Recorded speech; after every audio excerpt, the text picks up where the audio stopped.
Hello everyone. So in today's video we are going to discuss about discrete time LTI system and linear convolution. In the previous two videos we learned about continuous time LTI system and convolution integral. So now you know that there is no difference between what LTI system, but the difference is only in the previous two videos we learned about continuous systems, and here we are going to learn about discrete systems. Now what is a discrete system? So discrete system is nothing but a system which contain a discrete input signal and a discrete output signal. So the only difference is that. Now coming to the representation of discrete time signals in terms of impulses. So how can we represent the discrete time signals in terms of impulses? Okay, now we can look at it in the coming slides. Okay. Now consider the discrete time signal x of n which is equal to 2, 4, 2, 4, 1. So this arrow means the index of this 2 is 0, and for 4 this will be what? -1, right? This will be -1, and for 2 it will be -2, and for 4 this will be 1, and for 1 the index will be nothing but 2, right? So how can we represent x of n? So x of n is nothing but x of -2 plus x of -1 plus x of 0 plus x of 1 plus x of 2, right? That is nothing but 2, 4, 2, 4, 1. So we know that in index 0 there exists a amplitude 2, and in index -4 the amplitude is 4, and in index 1 we have the amplitude 4, and index -2 we have the amplitude 2, and for index 2 we have the amplitude 1. So this is our signal x of n. This is our signal x of n. Okay, now just so the one thing is that if we take this whole, that is this thing, this is nothing but x of 0, and this is x of 1, right? And this is x of 2, and similarly this will be x of -1, and this will be x of -2. So from this we can say that x of n is nothing but x of -2 plus x of -1 plus x of 0 plus x of 1 plus x of 2. Now consider this. The sample at n is equal to 0, that is x of 0, can be obtained by multiplying x of n by del of n. That is, they are saying we can obtain x of 0 by multiplying x of n by del of n. So we can look at it if that is correct or not. So our signal x of n is this, right? Our signal x of n is this. And what is del of n? Del of n is an impulse function. It's a unit impulse function, right?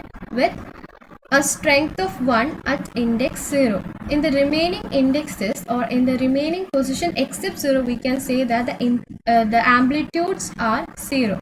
So if we multiply these two signals, you can say that this will become 0. If we multiply this position will become 0, and 2 into 1, this get multiplied, and in this position there is no in this position here there is 4, but when you come to the index 1 of del of n, you can say it is 0. So this and this portion will get cancelled when multiplying. Only this portion remains. And what is this? This is nothing but our x of 0, right? This is our x of 0 that is shown here.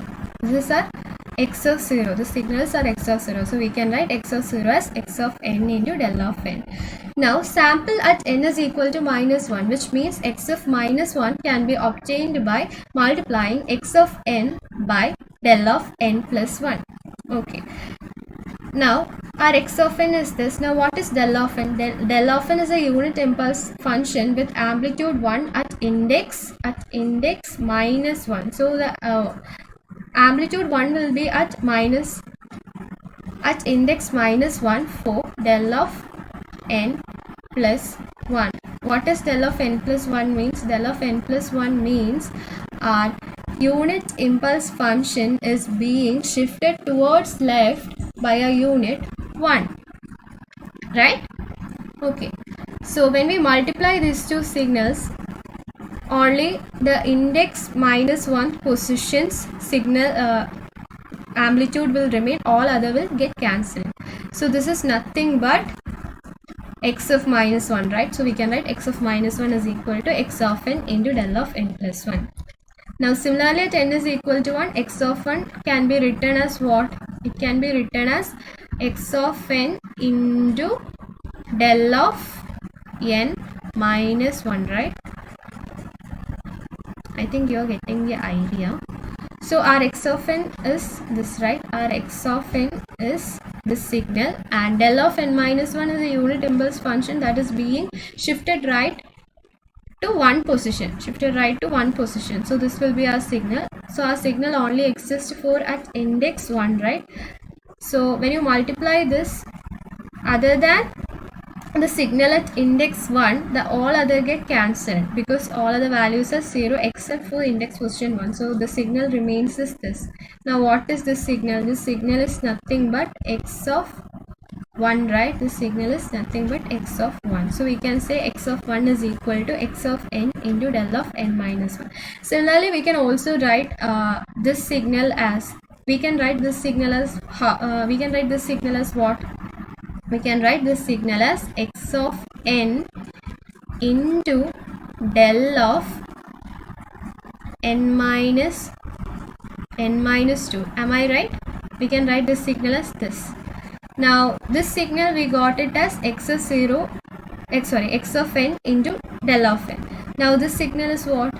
X of n into del of n plus 1. And this will be what? This signal will be x of n into del of n plus 2, right? When you multiply x of n into del of n plus 2, you will get what? X of minus 2. So we can write the x of n as x of n into del of n plus 2 plus x of n into del of n plus 1 plus x of n into del of n plus x of n into del of n minus 1 plus x of n into del of n minus 2, which is nothing but x of minus 2 plus x of minus 1 plus x of 0 plus x of 1 plus x of 2, right? So we can write the signal as in terms of impulse function. So we got the idea that we can represent it as in the terms of impulse function. Okay. Now in general, any signal s of n can be represented in terms of impulses as x of n is equal to so there are some terms plus x of n plus x of n into del of n plus 2 plus x of n into del of n plus 1 plus x of n into del of n plus x of n into del of n minus 1 into del of n minus 1 plus x of n into del of n minus 2 plus etc. So we know this is nothing but sigma k is equal to minus infinity to infinity x of n del of n minus k. So this equation is nothing but this, right? So we can write x of n is equal to sigma k is equal to minus infinity to infinity x of n del of n minus k.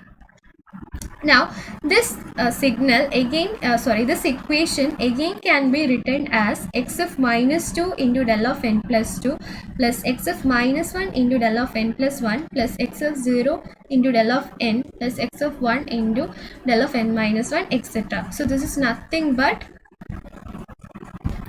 So if you expand this, that is x of n is equal to sigma k is equal to minus infinity to infinity x of k del of n minus k, you will get this equation. And if you expand sigma k is equal to minus infinity to infinity x of n del of n minus k, you will get this equation.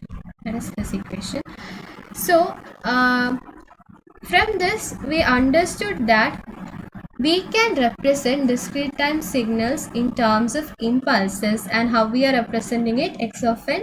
If our discrete signal is s of n, we can represent it as sigma k is equal to minus infinity to infinity x of n del of n minus k, or x of k del or sigma, or we can represent as sigma k is equal to minus infinity to infinity x of k del of n minus k. Now coming to convolution sum. So consider a system with input x of n and output y of n. So consider if I have a system x of n and if I have a system and my input is x of n and the output that is given by the system is y of n with some transformation. So I can write y of n is equal to transformation of x of n, right? And if I am given the input delta of n to the system, what will be my output? H of n. The system gives h of n as output, and this h of n is known as impulse response, that is denoted by h of n, right? So I can here write x of n is equal to del of n and y of n is equal to h of n. So if y of n is equal to h of n, I can write h of n as transformation of del of n, right? So that is given here. So if the input to the system is unit impulse, that is del of n, the output of the system is called impulse response, that is denoted by h of n. Now coming to this, we have x of n as input and output y of n. So we can write y of n as transformation of x of n, right? So we understood that a discrete signal can be represented in terms of impulses. How it can be represented in terms of impulses? X of n is equal to sigma k is equal to minus infinity to infinity x of k delta of n minus k, right? So we can write, we know that y of n is transformation of x of n, which is equal to transformation of sigma k is equal to minus infinity to infinity x of k del of n minus k. So sigma k is equal to minus infinity to infinity x of k transformation of del of n minus k. Now what is transformation of del of n minus k? So if we are giving del of n, we are getting h of n. Now if we give del of n minus k, what will be our output? H of n minus k, right? So the transformation of del of n is nothing but h of n. So the transformation of del of n minus k will be h of n minus k. So we can replace this del of n minus k by h of n minus k. So our final equation becomes y of n is equal to sigma k is equal to minus infinity to infinity x of k h of n minus k. So this is nothing but what? Convolution. So we can say that the output of a discrete time system can be obtained by the convolution of the input signal and the impulse response. So that is all about this discrete time LTI system and convolution sum. In the next video, we are going to do some problems related to this. Thank you.